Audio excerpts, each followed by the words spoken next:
Welcome to exam सहपाठी। आज के इस वीडियो में हम लोग एनसीईआरटी सार संग्रह बुक के अपना जो है अगला टॉपिक कर रहे हैं, वो है आपका दिल्ली सल्तनत। ठीक है ना। तो दिल्ली सल्तनत में आपके कौन कौन से राज्य थे, तो आपको ये पता होना चाहिए कौन कौन से वंश थे। पहला तो आपका गुलाम वंश था, फिर खिलजी वंश, फिर तुगलक वंश आपका, उसके बाद सैयद वंश और लास्ट में आपका लोदी वंश। तो इसको आप याद रखेंगे SKTSL से। ठीक है ना। इसको शार्ट में आप SKTSL याद कर देंगे। तो यस से आपका स्लेव डायनेस्टी यानी कि गुलाम वंश हो गया। फिर उसके बाद खिलजी, टी से तुगलक, एस से आपका सैयद और उसके बाद लोदी। ठीक है ना। तो ये क्रम आपको याद रखना है। ये क्रम आपसे एग्जाम में पूछा जाता है। ठीक। और ये आपको पता होना चाहिए कि दिल्ली सल्तनत के अंतर्गत कौन कौन से आपके वंश शामिल हैं। ठीक है। तो इसमें जो है और आपको राजाओं के नाम आपको अलग अलग टॉपिक्स जब मैं कराऊंगा तो उसमें आपको मिलते रहेंगे। इसमें आपको इम्पोर्टेंट पॉइंट ये है कि दिल्ली सल्तनत का जो है स्थापना जो है किसके द्वारा किया गया था, तो वो किया गया था आपके कुतुबुद्दीन ऐबक ने सबसे पहले गुलाम वंश की स्थापना की। ठीक है ना। लेकिन इसका वास्तविक संस्थापक किसे कहा जाता है, एक क्वेश्चन आपका ये भी पूछा जाता है। तो जो वास्तविक संस्थापक था वो था इल्तुतमिश। ठीक है। तो दिल्ली सल्तनत का जो वास्तविक संस्थापक था वो इल्तुतमिश था। और इसका शासनकाल कब से होता है, तो 1210 से 1236 ईस्वी तक। इल्तुतमिश ने दिल्ली सल्तनत के स्थायित्व के लिए अनेक कार्य किए थे। तो ये तुर्कान चहलगामी था, जिसमें 40 तुर्क सरदारों का जो है गठन किया था इसने। अपने विरोधियों का इसने दमन किया, नए प्रकार के सिक्के चलाए थे। इल्तुतमिश ने सुल्तान ए आजम की उपाधि धारण की थी, ये उपाधि आपको ध्यान रखना है। इसके अलावा दिल्ली को इसने राजधानी बनाया था। ठीक है। तो दिल्ली को इसने राजधानी बनाया था और ये दिल्ली को राजधानी बनाने वाला प्रथम शासक था दिल्ली सल्तनत का। इसीलिए इसे दिल्ली सल्तनत का वास्तविक संस्थापक कहा जाता है, क्योंकि जो कुतुबुद्दीन ऐबक था वो लाहौर से अपना शासन करता था। ठीक है ना। तो इसीलिए जो है आपका दिल्ली सल्तनत का संस्थापक तो वो था, लेकिन वास्तविक संस्थापक किसे माना जाता है, इल्तुतमिश को। तो ये अंतर आप याद रखेंगे। अब हम लोग देखेंगे, देखिए इसमें एक चीज़ और आप ध्यान रखिएगा कि दिल्ली सल्तनत पर जो है जो आपका गुलाम वंश था उसकी स्थापना कुतुबुद्दीन ऐबक ने की थी। तो उसने जो है जो आपका वंश था उसे कुतुबी ऐबक वंश कहते हैं। और जो आपका उसके बाद इल्तुतमिश आया था, तो इल्तुतमिश का जो वंश है उसको शमसी वंश कहा जाता है। और फिर लास्ट में जो आपका बलबन था शासक बना, तो उस समय जो है इसने बलबनी वंश की स्थापना करी थी। ओके। तो अब यहाँ से हम लोग इंपॉर्टेंट क्वेश्चंस को देखेंगे। गुलाम वंश के 1206 से 1290 तक के गुलाम वंश की स्थापना किसके द्वारा की गई थी, तो स्थापना तो की गई थी कुतुबुद्दीन ऐबक के ही द्वारा। ओके। 25 जून 1206 ईस्वी को कुतुबुद्दीन ऐबक का राज्याभिषेक किस स्थान पर किया गया, तो कुतुबुद्दीन ऐबक का जो राज्याभिषेक था ये आपका लाहौर पे किया गया। ठीक।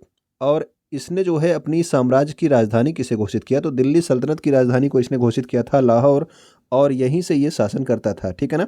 इसीलिए अभी आपको ऊपर बताया गया कि वास्तविक जो संस्थापक था वो कौन है, वो आपका इल्तुतमिश है, क्योंकि उसने राजधानी को दिल्ली अपनी जो है स्थानांतरित की थी। सबसे पहले दिल्ली को उसने राजधानी बनाया।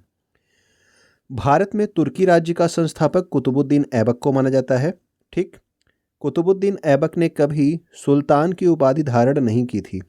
इसने केवल मलिक और सिपह सालार का पद धारण किया था। तो ये भी आपसे क्वेश्चन पूछा जाता है कि सिपह सालार का पद किसने धारण किया था, तो ये कौन था, तो ये था आपका कुतुबुद्दीन ऐबक। ठीक है ना। सुल्तान की उपाधि इसने नहीं धारण की थी।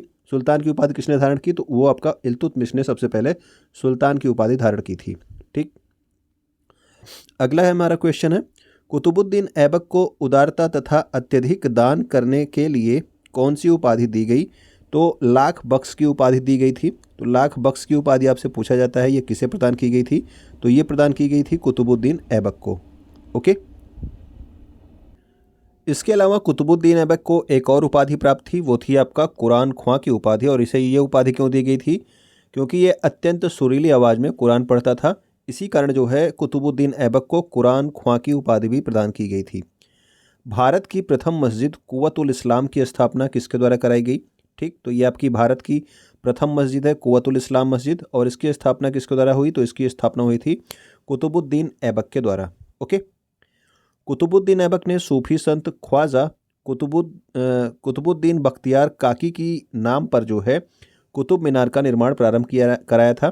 तो ये नाम भी इम्पोर्टेंट है, ख्वाजा कुतुबुद्दीन बख्तियार काकी, क्योंकि ये आपसे पूछा जाता है कि कुतुब मीनार का निर्माण जो है किसकी याद में करवाया गया था, तो ये करवाया गया था सूफी संत ख्वाजा कुतुबुद्दीन बख्तियार काकी की याद में। ओके। कुतुबुद्दीन ऐबक की मृत्यु कब हुई थी, तो मृत्यु हुई थी आपका 1210 ईस्वी में, ठीक। 1206 ईस्वी में इसे क्या बनाया गया था, इसका जो है राज्याभिषेक किया गया और 1210 ईस्वी में इसकी मृत्यु हो गई। और मृत्यु का कारण क्या था ये भी आपसे पूछा जाता है। तो चौगान खेल खेल रहा था तो उस समय ये घोड़े पर से गिर गया था, जिसकी वजह से कुतुबुद्दीन ऐबक की मृत्यु हो गई थी। ओके, नेक्स्ट हमारा क्वेश्चन है, कुतुबुद्दीन ऐबक की मृत्यु के बाद उसके पुत्र आराम शाह को अपदस्थ करके गुलाम वंश का अगला शासक कौन बना। तो इसकी कुतुबुद्दीन ऐबक की मृत्यु के बाद आराम शाह को जो है शासक बनाया गया था, लेकिन फिर जो है आराम शाह से एक युद्ध में आराम शाह इल्तुतमिश से एक युद्ध में पराजित हुआ। उसके बाद जो है इसकी हत्या भी कर दी गई और इल्तुतमिश जो है ये आपका शासक बना, किसका, गुलाम वंश का, ठीक है ना। इल्तुतमिश सुल्तान बनने से पूर्व किस प्रांत का सूबेदार था, ये भी आपके कई एग्जामों में पूछा जा चुका है। तो इल्तुतमिश यहाँ पे जब आपका सुल्तान बनता है उसके पहले ये बदायूं का सूबेदार था, ठीक।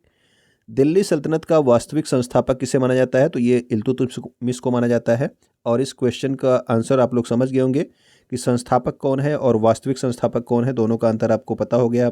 अब इल्तुतमिश दिल्ली सल्तनत का प्रथम सुल्तान था जिसने दिल्ली को अपनी राजधानी बनाई थी। बगदाद के खलीफा से इसने सुल्तान की उपाधि प्राप्त की थी। तो ये भी आपको इम्पोर्टेंट है कि दिल्ली सल्तनत में जो है प्रथम सुल्तान का पद किसने धारण किया था, तो वो इल्तुतमिश ने धारण किया था, ठीक है ना। अभी आपने ऊपर देखा कि कुतुबुद्दीन ऐबक ने जो है सुल्तान का पद नहीं धारण किया था, और इसे सुल्तान का पद दिया किसने था, तो बगदाद के खलीफा ने इसे सुल्तान का पद दिया था। इल्तुतमिश ने 40 योग्य तुर्क गुलामों को मिला करके किस दल का गठन किया था, तो ये तुर्कान चहलगामी बहुत पूछा जाता है आपसे एग्जाम में। इसी को जो है चालीसा दल भी कहा जाता है, ठीक है ना। और इसमें जो है कौन से जो है गुलाम थे, तो ये तुर्क गुलाम थे, ठीक। ये भी आपका इंपॉर्टेंट क्वेश्चन बनता है कि 40 आपके तुर्क गुलाम थे और इनसे मिलाकर के इल्तुतमिश ने चालीसा या फिर तुर्कान चहलगामी का गठन किया था, ठीक है। अगला क्वेश्चन है हमारा, मंगोल आक्रमणकारी चंगेज खां भारत के उत्तर पश्चिम सीमा पर किसके शासनकाल में आया था। तो जो चंगेज खां है ये सबसे पहले जो है उत्तर पश्चिमी सीमा पर इल्तुतमिश के ही शासनकाल में आया था, ठीक है ना। और ये कौन सा आक्रमणकारी था, तो मंगोल आक्रमणकारी था चंगेज खान। इल्तुतमिश ने भारत में इक्ता व्यवस्था का प्रारंभ किया। इक्ता एक अरबी शब्द है और इसका अर्थ क्या है, भूमि को लेने वाले इक्तादार कहलाते थे, ठीक है ना। तो ये अरबी जो है शब्द है। इक्ता होता क्या था कि इसमें जो है जो वेतन दिया जाता तो वेतन की जगह पे जो है भूमि दे दी जाती थी, ठीक है। तो वेतन की जगह पे भूमि दे दी जाती थी। वहाँ पे ये लोग क्या करते थे, टैक्स वसूलते थे, ठीक है ना। और जो टैक्स वसूलता था उसे इक्तादार कहा जाता था, ठीक। तो इन्हें जो है वेतन के स्थान पे भूमि दी जाने लगी, तो ये आपका इक्ता व्यवस्था थी। वर्ष 1236 ईस्वी में दिल्ली सल्तनत की गद्दी पर बैठने वाली प्रथम व अंतिम मुस्लिम महिला शासिका कौन थी, तो ये नाम आपको हमेशा पता होना चाहिए, रज़िया सुल्तान। और यह उम्मीद करता हूँ कि आपको पहले से पता भी होगा। रज़िया के सुल्तान बनने के पश्चात गुलाम याकूत को किस पद पर नियुक्त किया गया था, तो याकूत जो है इसका गुलाम था, ठीक है ना। तो रज़िया जब सुल्तान बनती है तो इसे जो है अमीर ए आखूर जो है पद पर क्या किया था, इसकी नियुक्ति की गई थी। रज़िया सुल्तान के विद्रोही अमीरों ने रज़िया की हत्या करवा करके किसे गद्दी पर बैठाया, तो बहराम शाह जो है ये गद्दी पर बैठा था रज़िया की हत्या करवाने के बाद। ओके, बहराम शाह के कार्यकाल में नायब मुमालिकत पद का सृजन किया गया था जिसमें संपूर्ण अधिकार निहित होते थे। इस पद पर सर्वप्रथम एतगीन को नियुक्त किया गया था।